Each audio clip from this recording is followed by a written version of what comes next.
Hello guys, welcome to Sunday food blog. ಇವತ್ತು ನಾವು ಬಂದ್ ದೋಸೆ ಹೇಗೆ ಮಾಡೋದು ಹೇಳ್ಕೊಡ್ತೀನಿ ನಿಮ್ಗೆ.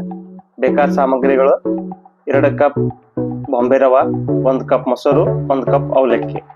ಅವಲಕ್ಕಿಯನ್ನ ನೀರಲ್ಲಿ ನೆನೆಸ್ಬಿಟ್ಕೋಬೇಕು 2 ರಿಂದ 3 ನಿಮಿಷ. ಒಂದು ಮಿಕ್ಸರ್ ಬಾಂಡೆಯಲ್ಲಿ 2 ಕಪ್ ರವಾ, 1 ಕಪ್ ಮೊಸರು, ಆಮೇಲೆ ನೆನೆಸಿಟ್ಟಿದ್ದ ಅವಲಕ್ಕಿಯನ್ನು ಹಾಕೊಂಡು ಚೆನ್ನಾಗಿ ರುಬ್ಬಿಬೇಕು. ಈ ಹಿಟ್ಟದಲ್ಲ, ಸೇಮ್ ದೋಸಾ ಬ್ಯಾಟರ್ ಕನ್ಸಿಸ್ಟೆನ್ಸಿ ಬರುತ್ತಲ್ಲ ಚೆನ್ನಾಗಿ ರುಬ್ಕೋಬೇಕು.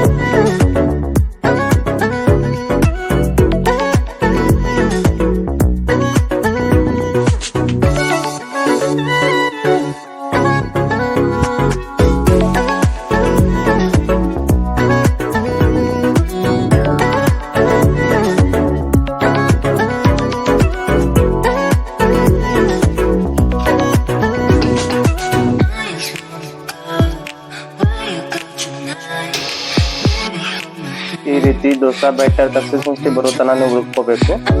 ಆಮೇಲೆ ಒಂದು ಬೌಲ್ ಅಲ್ಲೆಲ್ಲ ಟ್ರಾನ್ಸ್ಫರ್ ಮಾಡಿ ಇಟ್ಕೊಳ್ಳಿ.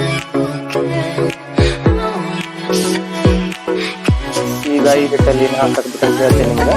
ಈಗ ಒಂದು ಪಾತ್ರೆಯಲ್ಲಿ 1 ಚಮಚ ಎಣ್ಣೆ ಹಾಕೋಬೇಕು.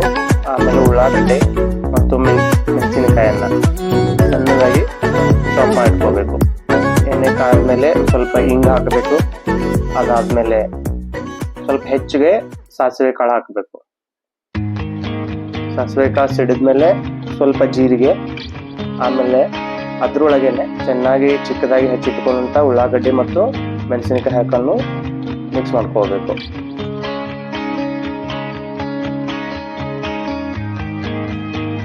ಅದು ಚೆನ್ನಾಗಿ ಬೇಯಿಸ್ಕೊಂಡ ನಂತರ ಅದನ್ನೇ ಈಗ ಹಿಟ್ಟಲ್ಲಿ ಚೆನ್ನಾಗಿ ಹಾಕಿ ಮಿಕ್ಸ್ ಮಾಡ್ಕೊಳ್ಬೇಕು.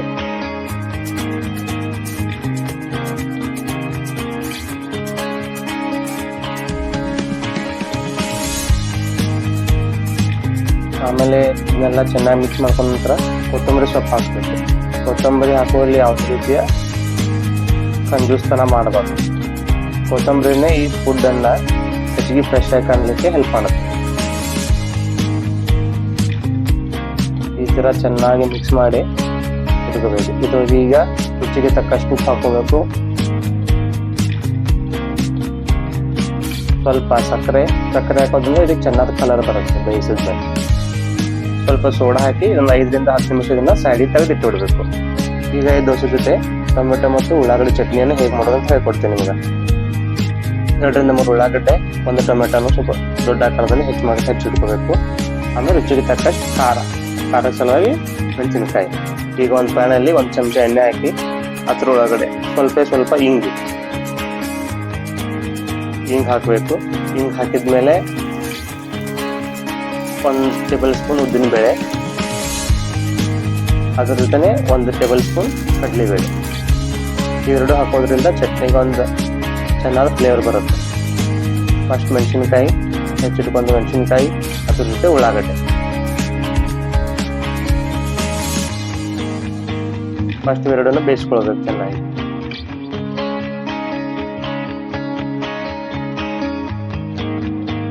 ಉಳ್ಳಾಗಡ್ಡಿ ಮೆಣಸಿನಕಾಯಿ ಬೇಯ್ದ್ಮೇಲೆ ಅದ್ರೊಳಗನೆ ಟೊಮೆಟೊ ಸೇರಿಸ್ಕೊಳ್ಬೇಕು. ಆಮೇಲೆ ಟೊಮೆಟೊ ಬೇಯ್ದ ನಂತರ 2 ರಿಂದ 3 ಚಮಚ ಅಲ್ಲ ಲಸೂನ್ ಪೇಸ್ಟ್. ನೀವು ಅಲ್ಲ ಲಸೂನ್ ಪೇಸ್ಟ್ ಯೂಸ್ ಮಾಡ್ತಾ ಇಲ್ಲ ಅಂದ್ರೂ 2 ರಿಂದ 1 ಇಂಚ್ ಅಷ್ಟು ಅಲ್ಲ ಅಷ್ಟನ್ನು ಸೇರಿಸ್ಕೊಳ್ಬಹುದು. ಇದು ಆಪ್ಷನಲ್ ಇರುತ್ತೆ. ಆಮೇಲೆ ಇದು ಕಲರ್ ಬರ್ಲಿಕ್ಕೆ ಮೇಜರ್ ಹಾಕೋತೀವಿ ನಾವು 1 ಚಮಚ ಕಾಶ್ಮೀರಿ ಮಿರ್ಚಿ ಪೌಡರ್. ಇದರಿಂದನೇ ಆ ಚಟ್ನಿ ಕಲರ್ ಬರುತ್ತೆ.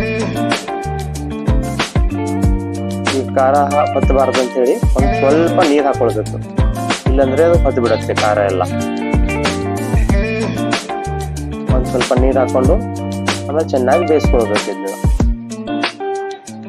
ಇದ್ರ ಅಡಿಷನಲ್ ಆಗಿ ಸ್ವಲ್ಪ ಹುಣಸೆಯನ್ನ ರುಚಿಗೆ ಬೀಜಲಿದ್ದ ಹುಣಸೆ ಹಾಕಿ ಮಿಕ್ಸ್ ಮಾಡ್ಕೊಳ್ಬೇಕು ಚೆನ್ನಾಗಿ.